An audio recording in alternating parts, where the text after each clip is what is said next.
Bonjour mes chers étudiants, j'espère que vous allez très bien.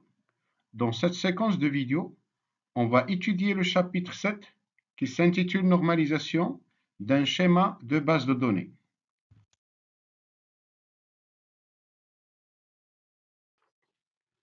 Le plan de ce chapitre se résume en les points suivants. L'intérêt de la normalisation d'une base de données, les dépendances fonctionnelles, leur définition et exemples d'illustration, propriétés des dépendances fonctionnelles appelées axiomes d'Armstrong, les dépendances fonctionnelles directes et indirectes, la fermeture, la clé et la seule clé d'une relation, la fermeture transitive et couverture minimale d'un ensemble de dépendances fonctionnelles F, le graphe de la couverture minimale, les formes normales, à savoir la forme normale 1, la forme normale 2 et la forme normale 3, l'approche de décomposition d'une relation en une relation de troisième forme normale, et finalement l'approche de synthèse pour la construction d'un schéma de base de données normalisée en troisième forme normale sera discutée comme dernier point.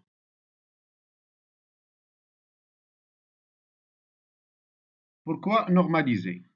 Normaliser un schéma relationnel, c'est de le remplacer par un autre équivalent où toutes les relations vérifient cette impropriété. Alors, ces propriétés sont à la base d'une analyse des dépendances fonctionnelles vérifiées par chaque relation de schéma. La normalisation est alors utile pour éliminer les redondances des données, limiter les pertes de données, limiter les incohérences au sein des données découlant de la redondance, améliorer les performances des traitements et éviter enfin les anomalies de mise à jour. Deux approches pratiques sont à la base de la normalisation et sont largement utilisées pour déduire directement le schéma de base de données normalisé sans passer par le MCD puis sa transformation en MD étudiée dans les chapitres précédents. Il s'agit notamment de l'approche de normalisation par décomposition en forme normale et l'approche de synthèse déployant le graphe de couverture minimale.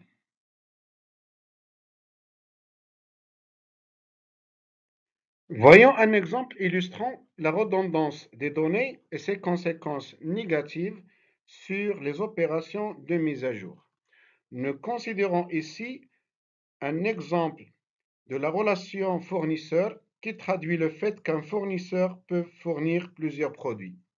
Les attributs de cette relation sont le nom du fournisseur, l'adresse où se trouve le fournisseur, le produit fourni et le prix du produit.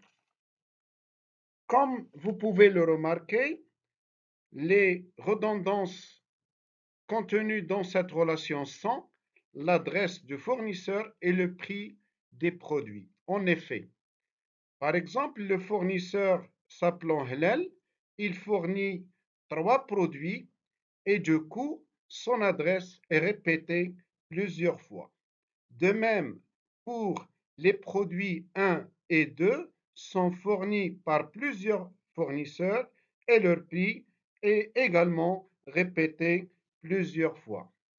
Avec ces redondances de l'adresse et le prix, un ensemble de problèmes de mise à jour, modification, ajout, suppression se posent pour le schéma fournisseur. En ce qui concerne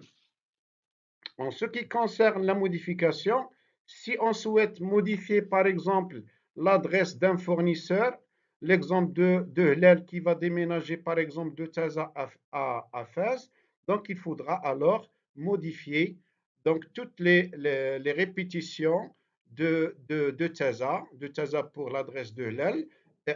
Un seul oubli, ça conduit à une incohérence. De fait que le fournisseur se trouve avec deux adresses différentes.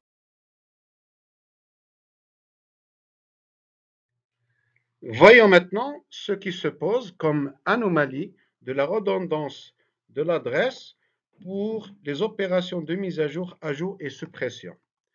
Pour l'ajout, si on veut ajouter un nouveau produit pour un fournisseur déjà référencé dans la table, il faut vérifier que l'adresse fournie avec le nouveau produit est identique à celle déjà présente dans la base de données. Sinon, cela conduit à un fournisseur enregistré avec des adresses différentes et l'incohérence sera posée encore une fois. En ce qui concerne la suppression, si on veut maintenant supprimer un fournisseur, de fait, par exemple, il ne fournit plus de produits, il faudra le retrouver et supprimer toutes les lignes où il apparaît ce fournisseur de la table fournisseur et du coup, on perdra toutes les informations sur ce fournisseur. Toutes ces anomalies de mise à jour résultantes de la redondance de l'attribut adresse, ils apparaissent également avec l'attribut prix qui est redondant.